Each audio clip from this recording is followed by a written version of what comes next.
Hola, buenos días. Me llamo Joaquín García y a petición de vuestro profesor Gerardo Mora, os voy a contar en poquito tiempo, porque no quiero entreteneros mucho, lo que viene a ser un poquito el resumen de una tesis doctoral que presenté con el título de Mecanismos motivadores para la enseñanza de la historia. La preocupación que yo tenía como docente que soy en un instituto de educación secundaria era intentar conseguir ese anhelo que tenemos todos los docentes de enganchar a los alumnos y de motivarles en una época en la que al menos aquí en España, digamos que el interés que mantienen los alumnos por los contenidos no es precisamente de lo más elevado. Y en ese contexto, y como profesor de ciencias sociales, de geografía e historia del arte que soy, pues planteé una tesis eminentemente práctica en la que intentar ver si algunas de las hipótesis que conocía o que yo había ido pergeñando a lo largo de mi carrera docente eran viables y podían servir a otros profesores, a otros compañeros, o en este caso a vosotros que me estáis escuchando. El planteamiento de entrada es como muy evidente, ¿no? ¿Qué es lo que motiva a las personas y en consecuencia también a los alumnos? Pues aquello que tiene un interés para ellos, aquello que tiene un atractivo, pero no un atractivo cualquiera, sino que tiene que ser un atractivo o un interés particular.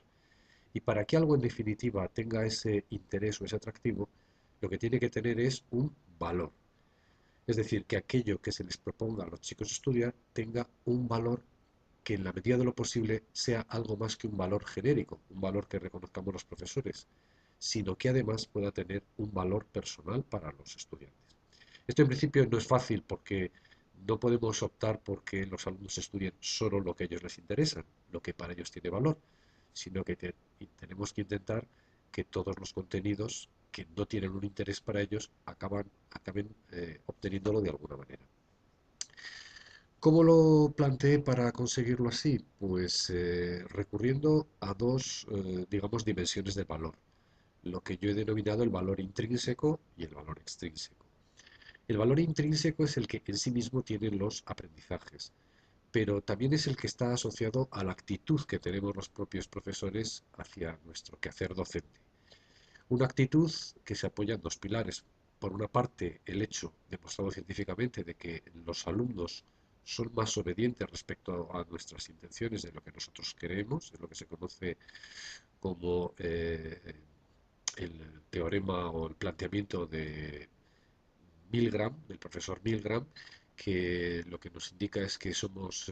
hay digamos como una teoría que nos hace más obedientes a las indicaciones de los profesores, aunque solo sea por respeto a la experiencia que nosotros tenemos. Y por otro lado, más importante todavía también es las concepciones o la actitud que los profesores tenemos respecto a nuestros alumnos y sus capacidades, que es lo que se conoce, ya habréis oído alguna vez hablar, como teoría de la profecía autocumplida o también, dicho de otra manera, el efecto Pigmalión. Partiendo, por tanto, de ese, digamos, importante colchón sobre el que podemos caer cuando la red educativa no nos ayude, lo que el profesor tiene que ser consciente es que los conocimientos que imparte tienen que tener ese valor, pero no solo reconocibles para el propio profesor, sino haciéndoles explícitos a los ojos de los chicos, es decir, haciéndoles ver por qué es importante aquello que se va a estudiar. Lo que ocurre es que este valor intrínseco de los aprendizajes, pese a ser necesario, no siempre es suficiente para los alumnos, porque en ellos reconocen un valor, pero ese valor carece de esa cualidad a la que he hecho referencia en un primer momento, que es la de que ese valor sea personal. Y cuando este recurso no es suficiente, tenemos esa otra dimensión del valor a la que me he referido antes, que es la del valor extrínseco. Es decir, no el valor que tienen el fondo de los aprendizajes, sino el valor que tienen esos aprendizajes por la forma que rodea a los mismos. Es por así decirlo como cuando hacemos un regalo, que en muchas más de las ocasiones el interés no está tanto en el regalo en sí como en el formato, en el envoltorio con el que se lo hacemos llegar a la persona a la que se lo dirigimos. Esa forma de enseñar también lo es de aprender, es decir, que a la hora de hacer ese envoltorio especial tenemos que mirar qué forma tenemos nosotros de enseñar para que resulte atractiva a los chicos, pero también de qué manera, de qué forma les vamos a pedir que ellos aprendan o les vamos a ayudar a que ellos aprendan para que también resulte atractiva a sus ojos.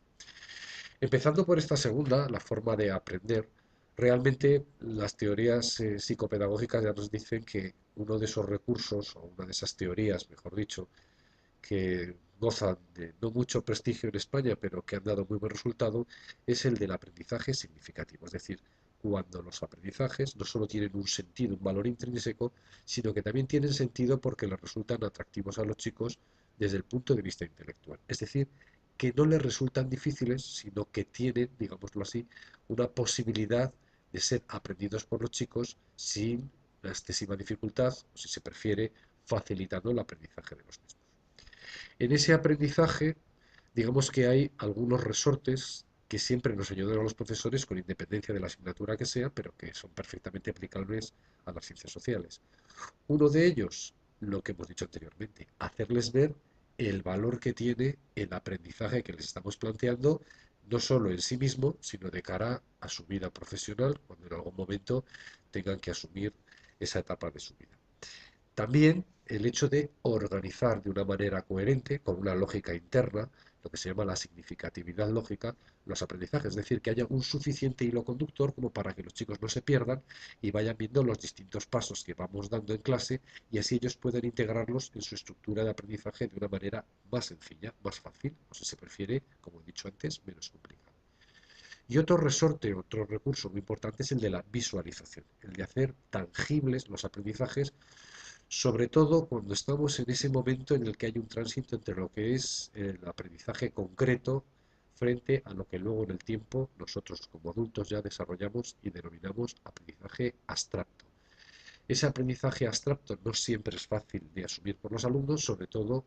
cuando hay ciertas dificultades como es la concepción del tiempo histórico e incluso la ubicación en el espacio de algunos de los aprendizajes que nosotros les planteamos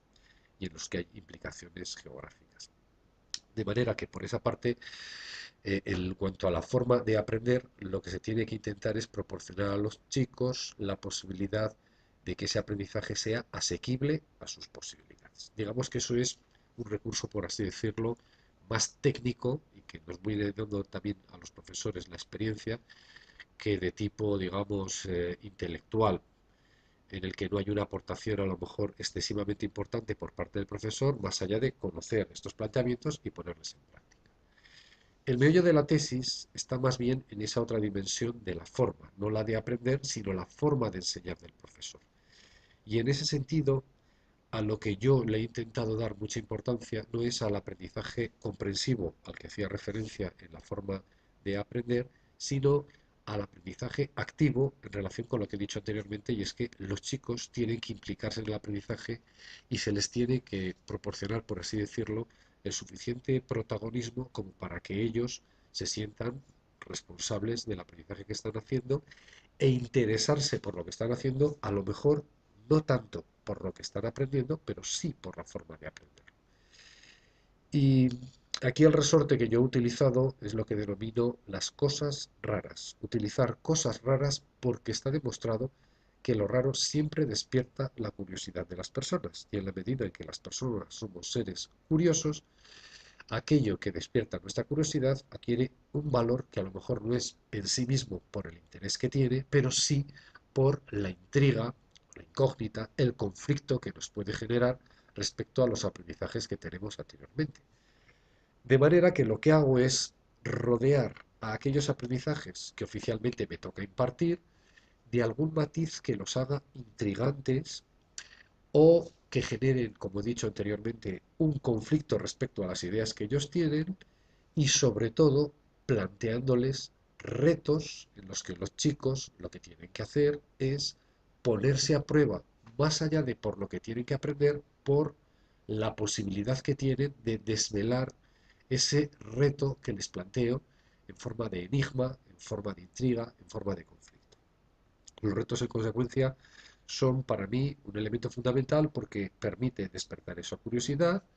que convenientemente organizado el reto para que los chicos lo puedan descubrir, les va a permitir a su vez aprender de una manera sencilla y al mismo tiempo también les da la posibilidad de participar y de ver que el profesor, como decía anteriormente, confía en ellos y considera que están capacitados para llegar a esa meta. En consecuencia, con lo que os he comentado, al final conseguimos dos tipos de atractivo, que es un poco el referente inicial que teníamos. El atractivo formal, el que le da la forma, pero también el atractivo intelectual cuando los chicos adquieren ese éxito que el profesor pretende estimular detrás de los retos y se sienten, como digo, capacitados para llegar a esas conclusiones y en consecuencia el asistir a clase es un estímulo para los chicos porque con independencia de que les vaya a gustar más o menos lo que en esa semana el profesor les va a explicar, el profesor, más que explicarles, les va a proponer unas actividades a través de las cuales ellos van a sentirse, digamos que recompensados en la medida en que llegan a buen término y advierten que son capaces de conseguir el objetivo que el profesor les plantea. Todo esto, como conclusión y por no aburriros más, nos permite advertir que efectivamente el valor intrínseco es, como os decía antes, necesario, pero lamentablemente no siempre es suficiente y esto es lógico y hasta es muy saludable porque no a todas las personas nos tiene por qué interesar todo y no podemos pensar que porque a nosotros nos guste la historia a cualquier persona le tiene que gustar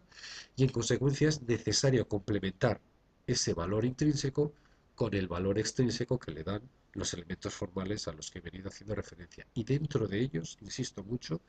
en buscar aquellos elementos raros que vienen a romper con la lógica que o bien tienen los chicos de lo que se les plantea como aprendizaje, o bien, y sobre todo, de la forma que tienen de aprender. Lo que nos remite a su vez a dos últimas conclusiones. Una de ellas, que el aprendizaje debe ser una faceta en la que el alumno, como he dicho, ha de ser el protagonista, es decir, que debemos de pasar de los aprendizajes magistrales o expositivos o por recepción por parte del alumno a unos aprendizajes más activos, en donde los chicos son los protagonistas, el profesor trabaja más en casa preparando esas actividades y luego en el aula es un poco el mediador que les ayuda a llevarlas a buen término. Y en segundo lugar, y para terminar, que como tantas cosas en la vida, no podemos buscar resultados al 100%. No siempre los chicos tienen éxito, no siempre los profesores salen satisfechos de clase y no por eso cualquier iniciativa que os podéis plantear vosotros o como en su momento cuando hice la tesis y ahora mismo en las clases haga yo, siempre el resultado es lo suficientemente satisfactorio como para decir que si no es al 100% no merece la pena intentarlo. Hay que intentarlo siempre y no es menos cierto que los resultados no se obtienen siempre a la primera, ni siquiera a veces ni a la segunda ni a la tercera. Y no por eso hay que arrojar la toalla, hay que seguir intentándolo, sobre todo cuando los alumnos están tan acostumbrados a otro tipo de metodologías que introducir una nueva pues viene a romperles un poco los esquemas, lo que en primer momento puede ser algo novedoso, luego puede complicarles la asistencia porque la forma de aprender no es la habitual, la que utilizan otros profesores, pero a lo largo de un curso escolar es suficiente para darnos cuenta, y así nos lo han demostrado las evaluaciones que hemos hecho, que prefieren sobradamente este tipo de aprendizaje y al final el resultado es que tal vez la asignatura no es de las que más les guste, pero en cambio sí les gusta más que lo que lo han hecho anteriormente, en años anteriores, y que además hacen que para ellos su experiencia en el instituto, con el aprendizaje de esta asignatura, haya sido más motivadora, más entretenida, porque se han implicado más y porque se han sentido más protagonistas. Y no sé si con esto os he dejado un poco claro el contenido en líneas generales de la tesis, pero bueno, por intentarlo no queda. Gracias y hasta otra ocasión. Para terminar, os dejo un esquema que resume de manera gráfica lo que os he venido a contar, a lo mejor de una manera un poco desordenada. Gracias.